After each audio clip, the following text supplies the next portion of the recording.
आप देख रहे हैं न्यूज इंसाइडर 24/7। आइए नजर डालते हैं देश और दुनिया की 20 बड़ी खबरों पर।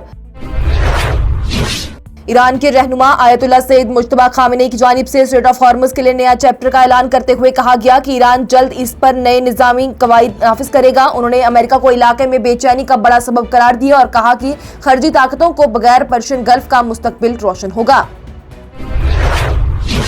ईरान की जानिब से वाज़ेह किया गया कि पर्शियन गल्फ में मुस्तहकम अमन सिर्फ खर्जी ताकतों के बगैर ही मुमकिन है, जबकि पाकिस्तान की वसातत से 8 अप्रैल को आर्जी सीज फायर के बाद भी मुज़ाकरात किसी नताइज तक ना पहुंच सके। तेहरान ने स्ट्रेट ऑफ हॉर्मुज को दोबारा खोलने से इनकार कर दिया, जबकि अमेरिका अपनी पाबंदियां खत्म नहीं करता और कहा कि यूएस ब्लॉकेड ईरान की ऑयल आमदनी रोकने में भी नाकाम रहा। ईरान की वजारत खारजा के तर्जुमान इस्माइल बागई की जानिब से जीसीसी के इल्जामात को रद्द करते हुए कुछ गल्फ ममालिक को अमेरिका और इसराइल के हमलों में शरीके जुर्म करार दिया गया। उन्होंने गल्फ कॉरपोरेशन काउंसिल के बयान को बेबुनियाद बताया है और कहा कि स्ट्रेट ऑफ हॉर्मुज पर ईरान के दिफाई इकदाम बैनुल-अक़वामी कानून के मुताबिक हैं। इसके साथ ही ईरान ने वाज़ेह किया कि समंदरी पाबंदियां खत्म किए बगैर न जंगबंदी मुमकिन है, न ही नए मुज़ाकरात। बारामूला से मेंबर पार्लियामेंट शेख अब्दुल रशीद यानी इंजीनियर रशीद श्रीनगर पहुंचकर अपने बीमार वालिद की इयादत करने के लिए अस्पताल गए, जबकि दिल्ली हाई कोर्ट ने उन्हें 1 हफ्ते की आर्जी जमानत दी है। अदालत ने हिदायत की है कि इस अरसे में वो सिर्फ घर या फिर अस्पताल तक महदूद रहेंगी और 2 पुलिस अफसरान उनके साथ रहेंगे, जबकि engineer Rashid terror funding case में नेशनल इन्वेस्टिगेशन एजेंसी की तहकीकात का सामना कर रही हैं। हिजबुल्लाह के सीनियर रहनुमा महमूद कमाती की जानिब से इस्राइली हमलों के खिलाफ मज़ामती रवैया जारी रखने का ऐलान करते हुए कहा गया कि जब तक कब्जाशुदा लेबनीज इलाका आज़ाद नहीं होता कार्रवाइयां जारी रहेंगी। उन्होंने अमेरिका की वसातत से सीधी बातचीत को मुस्तरद कर दिया जब तक के मुकम्मल सीज फायर ना हो, जबकि हिजबुल्लाह ने जनूबी लेबनान में इस्राइली निशानों पर हमलों का सिलसिला जारी रखा। अमेरिका के सदर डोनाल्ड ट्रंप ने ईरान को हार मान लो का पैगाम देते हुए समुद्री पाबंदियों को कामयाब करार दिया, जबकि ईरान की पार्लियामेंट के स्पीकर मोहम्मद बागिर गालिबाफ ने अमेरिका के माशी दबाव को नाकाम बताया। इसी दरमियान इसराइल के जनूबी लेबनान पर हमलों में 9 अफराद हलाक हो गए, जिससे कि इलाके में तनाव मजीद बढ़ गया। ईरान, अमेरिका और इसराइल के दरमियान के तनाव के चलते स्ट्रेट ऑफ हॉर्मुज पर बढ़ती कशीदगी के सबब तेल की कीमत $120 पर बैरल से ज्यादा हो गई, जो कि दुनिया भर के माशी हालात और आवाम पर असरअंदाज हो रही। नेशनल कॉन्फ्रेंस के सरबराह फारूक अब्दुल्ला ने अब बहुत हो गया कहते हुए पाकिस्तान से कश्मीर में तशद्दुद खत्म करने और अमन की राह इख्तियार करने की अपील की। उन्होंने कहा कि पहलगाम हमले के बाद अवाम का सड़कों पर निकलना इस बात की निशानदेही है कि लोग दहशतगर्दी को रद्द करते हैं। साथ ही उन्होंने नशों के नौजवानों के लिए सबसे बड़ा खतरा भी करार दिया और कहा कि इसके खिलाफ पूरी कौम को मिलकर लड़ना होगा।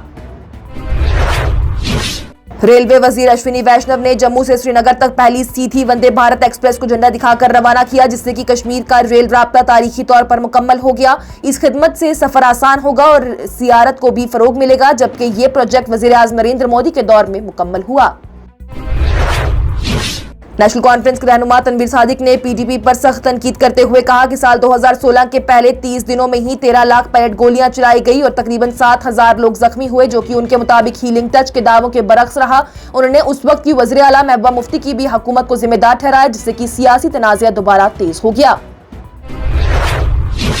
कश्मीर में साइबर पुलिस ने पीडीपी रहनुमा इल्तिजा मुफ्ती के खिलाफ एफआईआर दर्ज की है, जबकि उन्होंने सैयद अली शाह गिलानी की वीडियो शेयर की। पुलिस के मुताबिक मामला अनलॉफुल एक्टिविटीज प्रिवेंशन एक्ट और भारतीय न्याय संहिता की मुख्तलिफ दफात के तहत आता है। इस कदम के बाद सियासी तनाज़ा तेज हो गया, जहां पर मुख्तलिफ जमातों ने इस पर मुख्तलिफ रवैया इख्तियार किया। अनंतनाग के एसएसपी अमोद अशोक नागपुरे की जानिब से जुलाई के पहले हफ्ते से शुरू होने वाली अमरनाथ यात्रा के लिए सिक्योरिटी और इंतजामात का जायजा लिया गया। मीटिंग में सिक्योरिटी, ट्रैफिक और क्राउड कंट्रोल पर जोर दिया गया, जबकि ऑफिसर्स को हिदायत दी गई है कि मुसाफिरों की हिफाजत और बेहतरीन राब्ते को यकीनी बनाया जाए।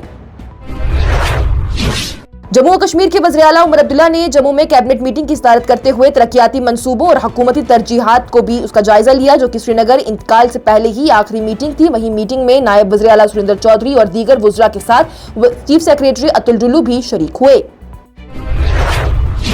अनंतनाग राजौरी के मेंबर पार्लियामेंट मियां अल्ताफ अहमद की जानिब से वंदे भारत एक्सप्रेस के जम्मू श्रीनगर एक्सटेंशन का खैर मकदम किया गया, लेकिन रेलवे वजीर अश्विनी वैष्णव से मुतालबा किया गया कि अनंतनाग स्टेशन पर भी इस ट्रेन का स्टॉप शामिल किया जाए, ताकि साउथ कश्मीर के लोगों को बेहतर सहूलियात मिल सके। क्राइम ब्रांच जम्मू कश्मीर के इकोनॉमिक ऑफेंसेस विंग ने बशीर अहमद भट्ट के खिलाफ धोखाधड़ी के मुकदमे में चार्जशीट पेश की है, जहां उन पर जेडीए जमीन और सरकारी नौकरियों के झूठे वादों के जरिए पैसे हासिल करने का इल्जाम है। तहकीकात के बाद क्राइम ब्रांच जम्मू और कश्मीर ने भी सेक्शन 420 आरपीसी के तहत ही केस साबित होने पर मुकदमा अदालत में दाखिल कर दिया। जम्मू कश्मीर के नायब वज़ीर आला सुरेंद्र चौधरी की जानिब से आज कहा गया कैबिनेट के फैसले जल्द रस्मी तौर पर सामने लाए जाएंगे और हर कदम जम्मू कश्मीर की आवाम को मुलाजमीन की बहबूद के लिए ही होगा। वहीं उन्होंने दरबार मूव को वहादत और रिवायात की निशानी करार देते हुए सियासत से ऊपर उठकर गवर्नेंस पर तवज्जो देने पर भी जोर दिया। जम्मू कश्मीर के वज़ीर आला उमर अब्दुल्ला ने श्रीनगर तक वंदे भारत एक्सप्रेस के एक्सटेंशन को गेम चेंजिंग करार देते हुए कहा है कि इससे माशियत, सफर और तिजारत को नया बूस्ट मिलेगा। उन्होंने इनलैंड ड्राई पोर्ट कयाम करने का भी मुतालबा किया है ताकि एक्सपोर्ट और लोकल बिजनेस को मजीद फरोग मिल सके। जम्मू से श्रीनगर वंदे भारत एक्सप्रेस के लिए सख्त सिक्योरिटी इंतजाम किए गए, जहां पर 21 सिक्योरिटी पर्सनल जिनमें आरपीएफ कमांडोज भी शामिल हैं ट्रेन की हिफाजत पर ममूर होंगे। वहीं रेलवे वजीर अश्विनी वैष्णव के इफ्तिताह के बाद ऑफिशियल्स ने बताया कि पूरी रेल लाइन पर multi layer security, guard post और टनल मॉनिटरिंग सिस्टम लगाया गया है ताकि मुसाफिरों की महफूज सफर को यकीनी बनाया जा सके। और मरकजी वजीर दाखिला अमित शाह 2 रोजा दौरे पर ले पहुंच गए, जहां पर वो बुद्धा पूर्णिमा के मौके पर गौतम बुद्धा के मुकद्दस आसार की इंटरनेशनल नुमाइश की इफ्तिताह करेंगे और लद्दाख में तरक्याती मंसूबों का जायजा लेंगे। इसके साथ ही टॉप 20 हेडलाइंस का ये मरहला हुआ इख्तिताम पजीर। दीजिए इजाजत, लेटेस्ट अपडेट्स के लिए देखते रहिए न्यूज इंसाइडर 24/7।